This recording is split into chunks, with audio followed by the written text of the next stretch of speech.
안녕하세요, 여러분. 명언아가입니다. 오늘은 1점 투시를 이용해서 책상을 그려보도록 할 거예요.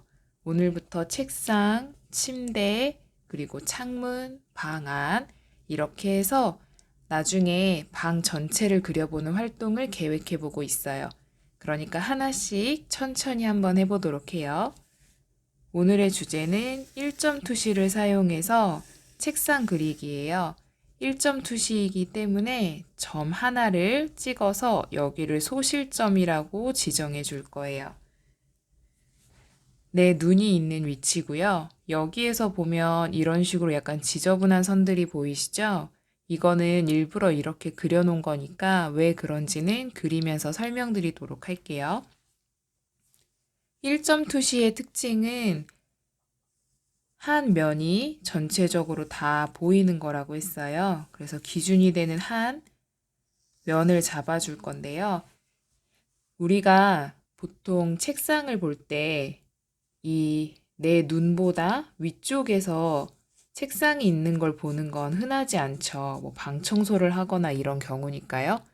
그래서 그런 경우를 제외하고 내 눈높이와 같은 위치, 그리고 내 눈보다 아래에 있는 위치, 이 두 가지만 오늘 다뤄보도록 할게요. 책상의 기준이 되는 정면을 하나 그려주시고요. 나는 좀 크게 그려봤으면 좋겠다라고 하시면 이거를 더 크게 잡으셔도 상관은 없어요. 이렇게 크게 내가 원하는 크기대로 잡으시고요. 여기에서 이것처럼 상자를 그려주시는 거예요. 그런데 이게 정면을 보고 있는 거기 때문에 이 뒤에가 보이지 않겠죠. 그래서 뒤에를 보고 있는 뒤에 숨겨진 면의 크기를 잡아주시는데 그냥 잡으려고 그러면 어려우니까 우리는 1점 투시로 이 점을 향해서 모두 다 가는 거죠. 그리고 뒤에 있는 뒷면을 이런 식의 형태로 잡아주시는 거예요. 그럼 이제 이 앞쪽 면을 그려보도록 할게요. 책상에 어느 정도 두께가 존재하겠죠? 그 두께를 내가 임의로 정해주시는 거예요. 나는 이만큼의 책상에 상판 두께를 정하겠다 하시면 여기에서부터 시작해서 이 뒤에도 똑같이 상판의 두께가 존재하겠죠? 그럼 1점 투시를 향해서 내려와 주시고 여기에 향하고 있는 이 선이 우리가 고개를 숙였을 때 이렇게 위로 올려다 보이는 밑에 바닥면이 되는 거예요. 이 부분이 상판의 아랫부분이 되겠죠. 그런데 책상 다리가 있을 거잖아요. 그래서 이제 이 앞쪽부터 책상 다리를 완성해 줘 볼게요. 나는 책상 다리의 두께를 좀 두껍게 할 거다 라고 하시면 이렇게 두껍게 마련해 주시고요. 이 다리가 요 소실점을 향해서 가야겠죠. 그리고 이 위에서부터 여기에서도 똑같이 이 다리가 존재하는 거예요. 다리의 두께가 존재하기 때문에 그 두께에 맞춰서 항상 내려주시는 거 잊지 마세요. 여기에서도 책상의 다리, 그리고 이 다리의 끝부분은 이 안쪽으로 간다는 것, 그리고 여기에서 이렇게 올라가는 이 다리의 두께, 감을 설정해 주시는 거죠. 근데 여기에서 보면 이것과 조금 다르죠? 아까 이 지저분한 선이 있는 이유를 말씀드린 건데요. 여기 안에 보이는 면들을 솔직히 우리가 책상을 봤을 때 이 아랫면까지 다 보이진 않잖아요. 대부분 우리는 이 책상의 거의 옆면 정도만 보죠.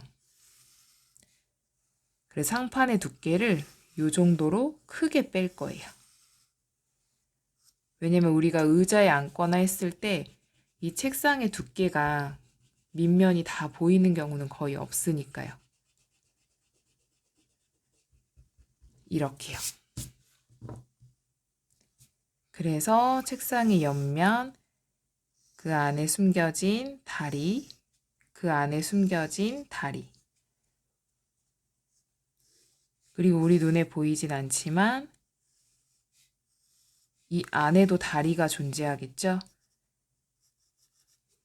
그래서 이 안에 존재하는 책상의 다리 부분, 여기에서 내려오는 책상의 다리 부분과 1점 투시를 향해서 나아가는 책상의 다리.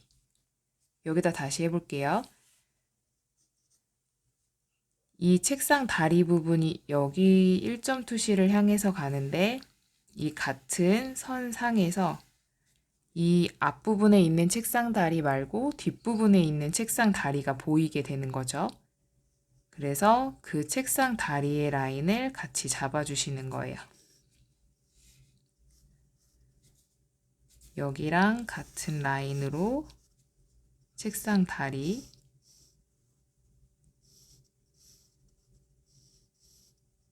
이렇게요. 한마디로 여기 선에 있는 건 이 뒷선에서도 같이 나가고요. 여기 선에 있는 건 여기에서도 같이 겹쳐지는 거예요. 선이 너무 많아서 헷갈리실 수 있어서요. 다리를 먼저 보여드릴게요. 여기 부분. 이렇게 앞에 있는 책상 다리인데요. 이 책상의 다리 부분과 여기 라인이 이렇게 1점 투시로 같이 가는 거죠. 그리고 이쪽의 책상 다리는 이렇게 같은 선으로 이어지면서 이 선을 연결해 주는 거예요. 대신에 1점 투시이기 때문에 세로선은 꺾임없이 그대로 아래로 향해서 쭉, 아래로 향해서 쭉, 아래로 쭉. 여기서도 이렇게 내려오는 선의 이 경계 부분이 이렇게 소실점으로 향해 가다 보면 여기랑 마주치죠. 그래서 이 부분 이렇게 점으로 향하게. 세로선은 언제나 직진. 이 라인을 타고 소실점을 향해서 가는 중에 이 책상 다리 부분을 만날 거니까요. 항상 소실점의 위치를 생각하면서 표시해 주시는 게 좋아요. 이렇게요.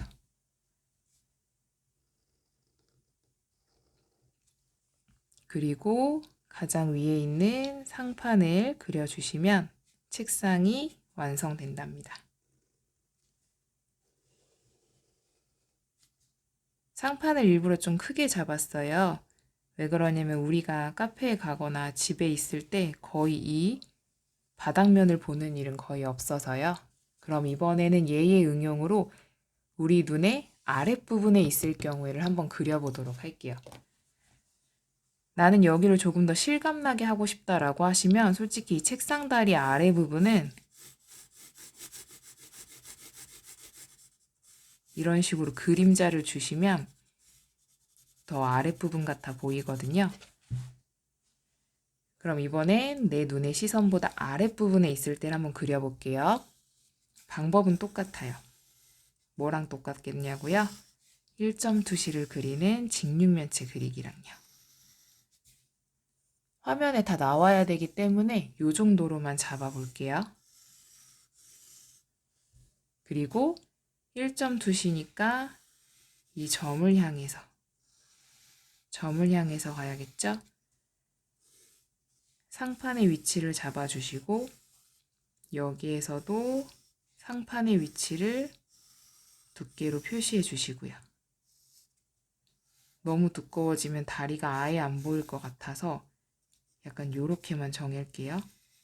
직육면체를 그릴 때랑 똑같이 전체적인 형태를 잡아주셔야 돼요. 그리고 나서 마치 조각을 하듯이 하나씩 깎아내는 거거든요. 여기에서 다리, 얘랑 크기를 똑같이 맞추려면 위에서부터 선을 쭉 내려서 이 두께를 맞추시면 되세요. 그리고 다리는 어떻게 한다 그랬죠? 이제부터는 1점을 향해서 여기서 이렇게 깎아주시고, 실은 여기도 보여야 되는데 이렇게 내려와 봤더니 이 상판에 가려서 이 윗부분은 아예 안 보이네요. 뒤에 있는 다리는. 여기 해볼게요. 이 다리의 길이랑 똑같이 내려오고 맞추고, 그 다음에 왼쪽으로 가는 건 이 소실점의 위치에 맞추고, 두께는 누구로 맞추고요? 위에 있는 얘랑 두께는 맞추고, 이렇게 하면 완성이에요. 그럼 한번 그어보도록 할게요. 상판, 선이 엇갈려도 그것도 약간의 매력이라고 말씀드렸죠? 소실점을 향해서 오히려 엇갈려도 된다라고 생각하면 그냥 사람이 좀 더 과감해질 수 있는 것 같아요. 그 다음에 다리,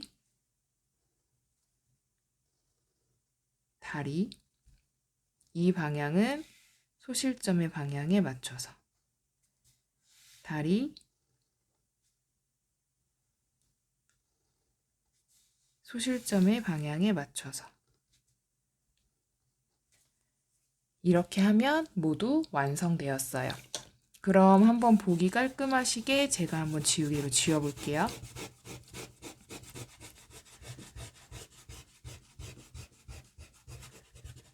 이렇게 지우면 전체적으로 책상이 완성되었어요. 와, 우리 명언이가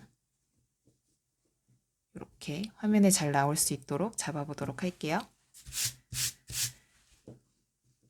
그러면 조금 더 우리가 책상 같아 보일 수 있도록 아래에 그림자를 넣어 볼게요. 이렇게.